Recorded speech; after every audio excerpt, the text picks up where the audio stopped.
Hi there. I wanted to highlight some of the additional supports and the language acquisition strategies that we talked about in our training last week. So if I go here to, I'm in the seventh grade scope, characteristics of chemical reactions. If I hover over the explore tab and I go to the first explore and scroll all the way down here to the bottom. So any of their activities are sprinkled with these different language acquisition strategies or additional supports. So in this case, we've got a tick it out, some intervention strategies for roadblock, difficulty following written directions, and then we've got a math moment.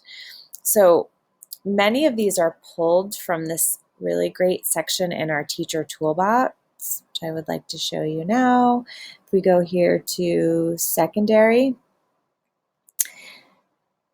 there is a language acquisition strategy pull down menu here. So if I click on learning strategies, this is a whole library of different strategies that you could use and pull into your classroom. And that's where many of those additional supports come from in those scopes. So I hope this makes sense, and I hope you guys are enjoying STEMscopes. Let me know if you have any questions.